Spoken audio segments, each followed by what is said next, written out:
que el monte Everest en Nepal tiene una altura de 8.848 metros sobre el nivel del mar. Pero lo que no sabías es que cada año crece 4 milímetros y que también anualmente se mueve un poco hacia la derecha.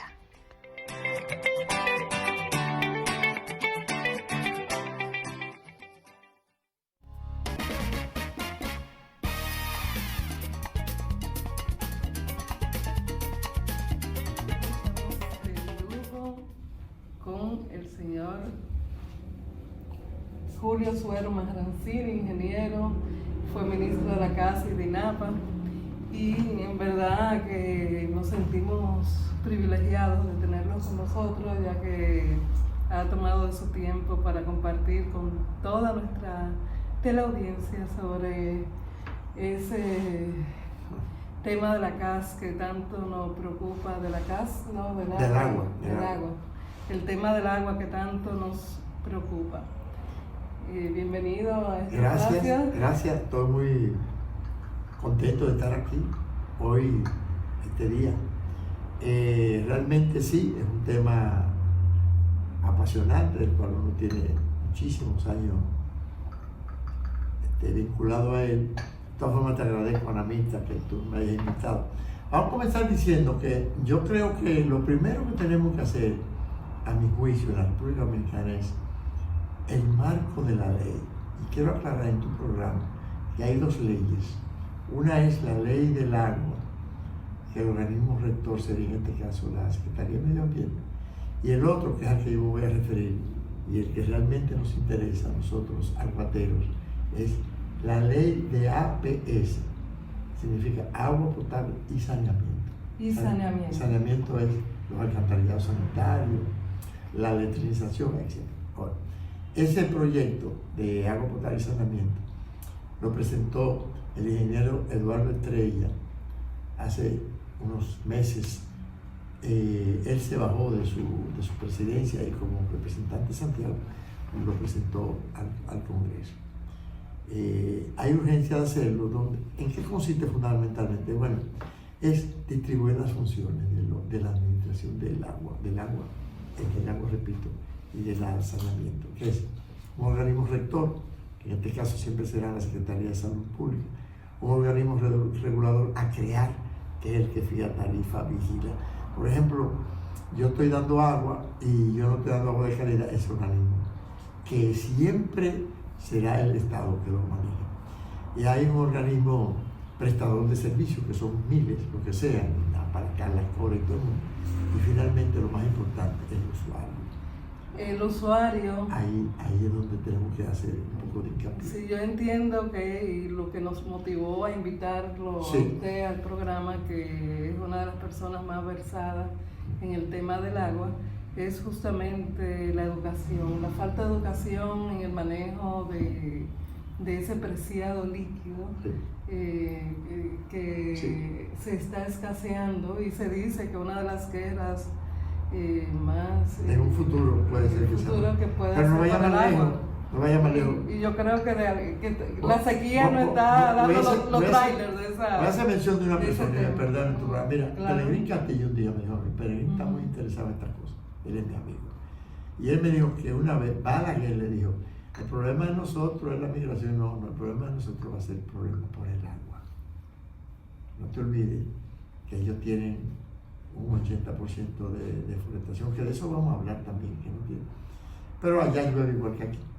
Nosotros estamos en la misma dirección, como decía Pedro Mil. Allá llueve igual. Lo que pasa es que la deforestación lo que hace es que no permite que se retenga el agua para nosotros poderla, como una alcancía, para poderla irla distribuyendo durante todo el periodo, incluyendo la sequía. Además, nosotros lo que tenemos aquí son 30 y tantas presas. Y cuando comenzó la lluvia, ¿verdad? Y toda esa agua para el mar, el 65% del agua de nuestro va al mar.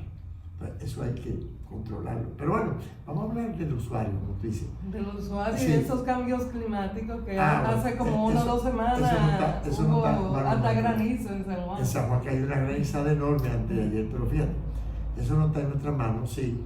se supone que aquí en las Antillas, que incluye Cuba, Puerto Rico, las islas cercanas, habrá posiblemente un 15 a un 20% menos de caída de agua. Eso, nosotros tenemos que ir buscando la resiliencia. Pero ¿qué pasa? En agricultura, aquí se pierde el 70% del agua. O sea, yo tengo una siembra de tomate, y es cierto, no es propaganda. Y nosotros usamos un uso consultivo de apenas 1/3 de litro por hectárea. Entonces, sin embargo, aquí, cuando se siembra así por gravedad, tú tienes una gran cantidad. En vez de tú tener 1 litro por hectárea por día, lo que sea, tú tienes una gran cantidad de agua que se te pierde. Aquí se pierde el 70%. Eso es en agricultura, a donde más se pierde. Pero en la red de nosotros, en lo que es agua potable y saneamiento, aquí en la capital y en todos sus pueblos, se pierde un 65%. ¿Por qué? Porque no hay medición, no hay control y demás. Ahora, ¿a dónde entra la educación? Desde chiquito hay que enseñarle a los niños que el agua no se desperdicia, que el agua no se bota, que tú no puedes tener una llave abierta, que tú tienes que bañarte con el agua que necesitas, que tú no te puedes estar afeitando con la llave abierta. Y hay un montón de cosas. Y los niños son buenos porque los niños le llaman la atención a los padres. Mira, en Puerto Rico había un programa una vez que le daban pito a los muchachitos para la gente que tiraba la basura en la calle. Entonces, los niños andaban alerta. Cuando una gente tiraba una cacarina o una basura, le tocaban el pito. Lo mismo hace el niño en la casa. Hay que educar desde chiquito al niño, y este programa que es un programa educativo, para que sepa que el agua no se desperdicia. Y lo que cueste el agua, mira. Ahora el agua es económica. El agua no es barata, es económica, o sea, por lo menos. El agua es barata. Aquí te vale 6 pesos, 1 metro cúbico de agua. Pero para que la gente sepa lo que es 1 metro cúbico, son 5 tanques de 55 galones, 6 pesos lo que cobran. Compara el precio del agua con lo que tú quieras. A mí me cobran más de eso. No, ¿Por qué? Porque tú debes consumir 10 veces más, pero que tú no tienes medición. A ti te cobran a sentimiento. Y dices, no, te tienes 4. Oye ahora. Eso por poner un ejemplo. Ellos no saben que yo he trabajado. Pero oye lo que te digo. Cuando tú tienes medición, por ejemplo, nosotros consumimos per cápita mucho más agua. No, per cápita ni agua. Mira, una dotación justa aquí en la capital es 350 litros por persona y por día. Oye, para tú consumir 350 litros es mucha agua. Pero vamos a poner, son 5 gentes. Eso es 1,5 metros cúbicos de agua. Eso son 10 tanques de 55 galones y eso es lo que te van a cobrar, son 9 pesos. No, pero yo debería de pagar 10 pesos de agua. Pero no, porque yo estoy hablando por día. Lo que yo te quiero decir con eso es que el agua es barata. Ahora, lo importante no es que subamos la tarifa. Lo importante es que la gente consuma el agua que te corresponde. Porque tú estás usando el agua del vecino, del que no tiene. Porque aquí decimos... Hay gente que no tiene agua. Pero por supuesto, aquí hay gente que debe... De acuerdo con la cantidad de agua que mete la casa ahora mismo está metiendo, por decirte un número, 21 metros cúbicos de agua. Eso es mucha agua. Eso son como, qué sé yo, cuántos millones de galones por día. Sin embargo, hay un sector que no tiene. ¿Por qué? Porque hay otro sector que la usa y la gasta. Tú sabes que en hidráulica eso pasa mucho. Cuando la parte baja siempre consume más que la alta y no llega. Y hay que estar controlando. Entonces, ya eso es una cosa que tienen que hacer los organismos encargados de ese asunto. Pero el usuario, nosotros lo que somos, la parte fundamental de esa ley y lo que realmente somos los dueños del sistema, porque la capa que trabaja para ti es para que tú tengas agua 24/7 supuestamente. Entonces, esa ley permite que todas esas cosas vayan organizándose, que haya un organismo regulador, que haya un organismo rector, y por supuesto el usuario. Yo creo que... Bueno, siempre y cuando se garantice que vamos a tener agua 24/7, 365 días. Esa es la meta. Esa es la meta. Esa es la meta. Ahora depende de ti también. Pero he visto la sequía, ¿perdón? Porque hay que pagarla un poquito. El servicio, no es el agua que tú pagas. El servicio. Págalo y ya. ¿Cuánto tú pagas de agua? Yo pago casi 300 pesos, o sea, yo estoy pagando el vecindario entero. 300, ¿sabes cuánto vale un litro de romo? Yo no compro eso. No, yo sé. Me lo brinda. Mentira. No, espérate, pero hablando, un litro de ron cuesta como 800 pesos. Y el metro cúbico de agua a ti te vale 6. Pero bueno, espérate, parece que hay tanta gente bebiendo. Sí. Entonces, hablando, pero en serio, lo que te quiero decir es el agua sigue siendo. Pero ahorita vamos a poner que no se suba la tarifa jamás, sino que te diga, use el agua que tú requieres. Mira, somos tal que donde no hay agua, la gente paga 1.500 pesos por un camión. Por un camión. ¿Y por qué esos camiones tienen agua y yo no?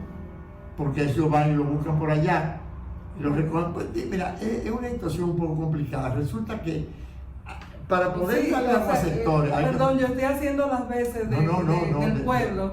Tú estás haciendo las veces del abogado del diablo. Pero Sí, vamos a dejarlo así. Del pueblo. Pero mi pregunta es: ¿tú tienes cisterna en tu casa? Sí. Sí, pero tú vives en un apartamento. Sí, pero Entonces, yo tengo. No, es individual. Sí. Bueno, pero tú debes tener, si tú tienes tu cisterna, tú debes tener agua casi siempre. Yo- ¿Ustedes tienen pozo?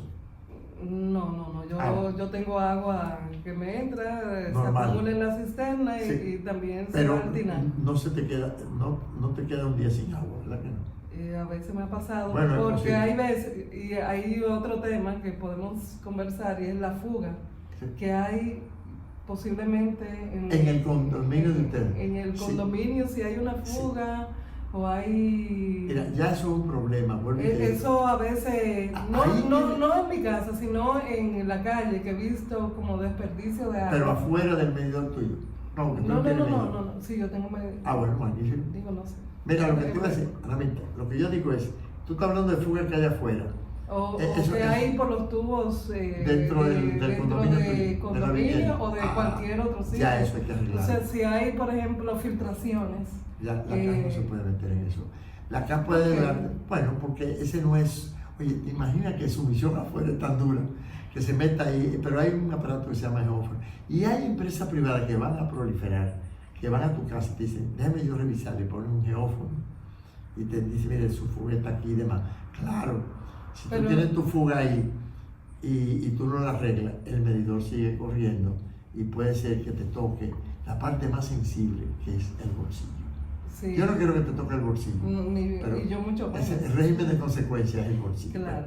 Pero necesitamos educar a la gente que, pero eso es cuando hay un edificio así, que a lo mejor está viejo o que tiene la forma, pero hay forma de que se pueda ir resolviendo eso. Yo lo que digo es, en mi caso yo tomo el agua del acueducto, lo que yo hago es que en mi cisterna, que la cuido mucho y la limpio cada cierto tiempo, yo le pongo cloro y luego cuando me lo voy a beber le quito el cloro. Pongo un filtrico chiquito que vale 2.000 pesos de carbón activado.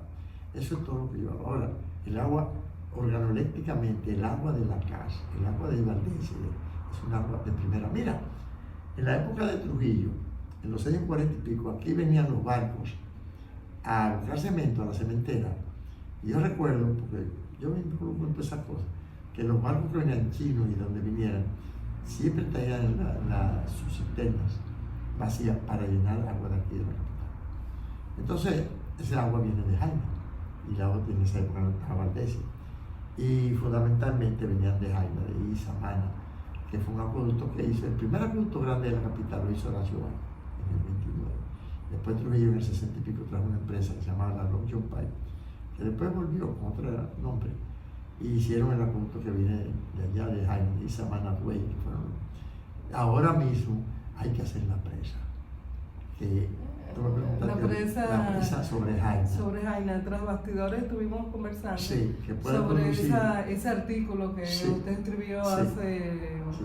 unas cuantas semanas Sí. en el Listín Diario. Sí, sí, sí. Quiero retrotraerlo, sí, y es que sobre esa la presa puede producir, yo lo que le decía al presidente, Una presa en Jaina, ¿no? en Jaina, el sobre río Jaina, sí, que está exactamente a 23, lo decía que la presa, la vara de la piedra de Enoch, que tocó Moisés para que diera agua, esa piedra está a 23 kilómetros, entonces se puede traer esa agua, pero Ana Mirta, lo que yo digo es, tú vas a traer 130 millones, ¿cuánto? Un montón de agua, son 140 millones de galones diarios, sabiendo que desde que llegó de los Alcarrizos para acá tú vas a tener un 65% de pérdida. No hay negocio en el mundo. Entonces, ¿qué tenemos que hacer? Intervenir la red por sectores. Yo propongo un sector que puede ser amplísimo, donde la gente hay capacidad de pago y aparte de eso, tú le puedes dar 24/7 y los otros sectores lo pueden manejar, se maneja de otra forma, ¿verdad? Eso hay que tratar de intervenir, fundamentalmente dirigiendo el agua. Tú no puedes, macro y micro. Yo recuerdo que hubo una vez unos medidores. No, yo instalé 65.000 medidores. Sí, a mí me tocó. Qué bueno. Yo me recuerdo, no, yo no diría lo mismo, pero no, pero al contrario. No voy a hablar mal del camello. No, imposible, no hable mal del camello. Mira, lo que te iba a decir es que esa agua, se necesita la medición, se necesita saber qué yo te doy y qué tú consumes y dónde están las pérdidas y dónde están los desperdicios. Y si no, nosotros, mira, no podemos pasar la vida. ¿Tú sabes lo que me duele mucho a mí? Cuando se hizo la puntualidad en Noroeste, y aunque sea feo decirlo, nosotros fuimos que diseñamos eso, no tuve nada que ver, lo diseñamos. No se montó un solo medidor, pero yo voy más lejos. Aquí se acaba de hacer la punta de Peravia y instalar un medidor. Lo primero que hay que hacer en cualquier institución de esa aguatera es que al contratista que llegue tiene que montarle medidor a la gente para que sepa. Si tú no tuvieras medición en un celular, tú estuvieras hablando con Madagascar y tú fueras a hablar con Arabia Saudita, sí, pero hay que... y aquí la gente prefiere un medidor que pagar el agua. La gente te lo dice. ¿Cuánto? Digo, perdón, prefiere un celular. Sí. ¿Cuántos celulares en el país? Aquí hay más celulares que gente.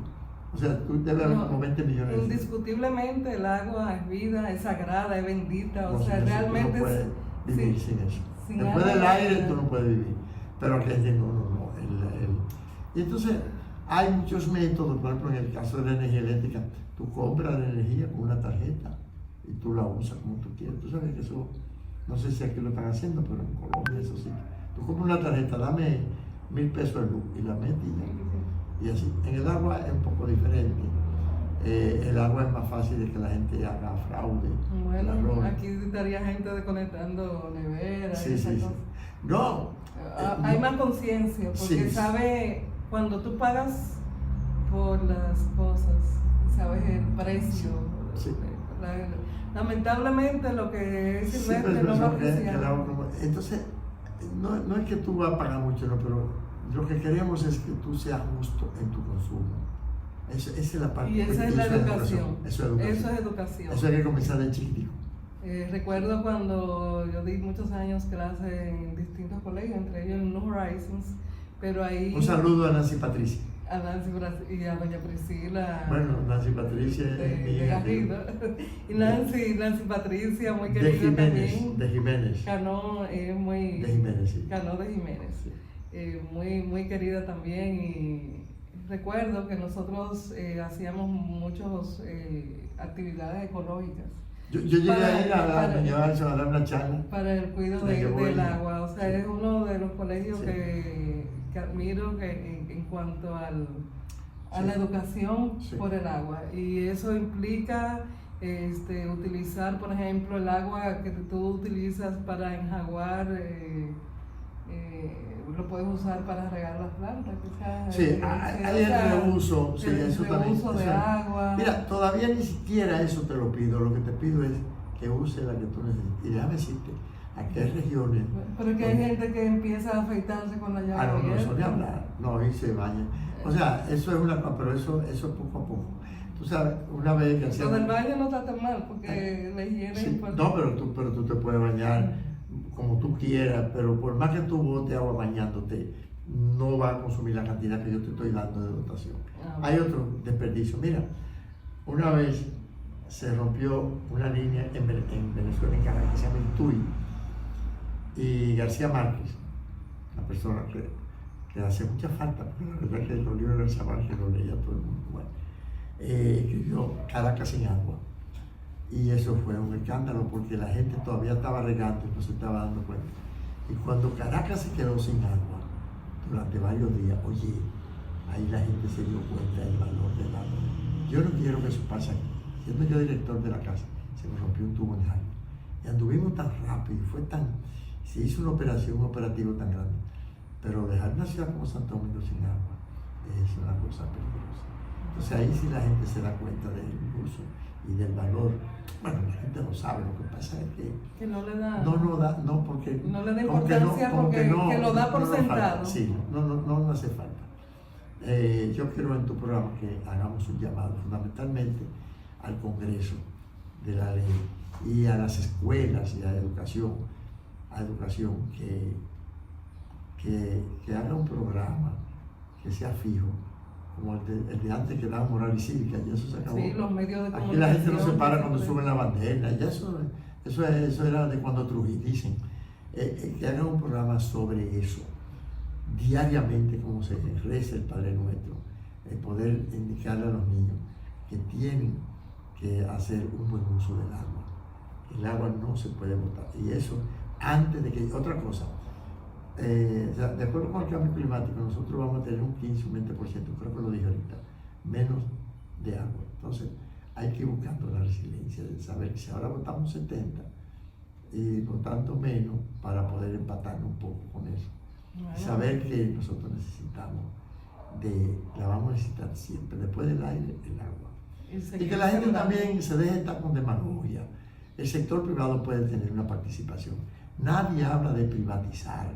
Acuérdate que yo te dije que el organismo regulador que está en el COS solamente lo van a manejar el Estado, el gobierno, y es el que va a decir la tarifa. Usted va a pagar, no importa quién te la dé.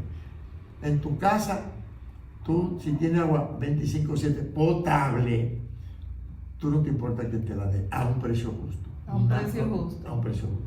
Lo mismo pasa con el alcantarillado, tenemos que ir a eso también. Aquí el alcantarillado, decía un profesor, y yo lo decía en la universidad, que si las heces fecales aquí brillaran o fueran fosforescentes, nosotros brilláramos como un satélite en el universo. Y, bueno, y en el lado del occidente de la isla es peor, porque ahí ni siquiera hay retretes bien adecuados. Bueno, vamos con esta motivación, vamos a despedirnos del ingeniero Julio Suero Mancini, sí, a quien le agradecemos su tiempo y haber compartido con todos nosotros ese saber de tantos años en el agua del agua. H2O es necesaria, es bendita y sí, señor. H2O más los ingredientes que tiene ahí que se necesitan. Sobre todo el magnesio, ¿verdad? La sal y el calcio y todo eso. Bueno. A ti te agradezco mucho tu programa. Ojalá se repita para que ampliemos más sobre cualquier otro tema. Claro que sí. Con mucho gusto. Siempre a sus órdenes. Gracias a ustedes. Continúen con Hora de Té. Adelante, señor Bebé.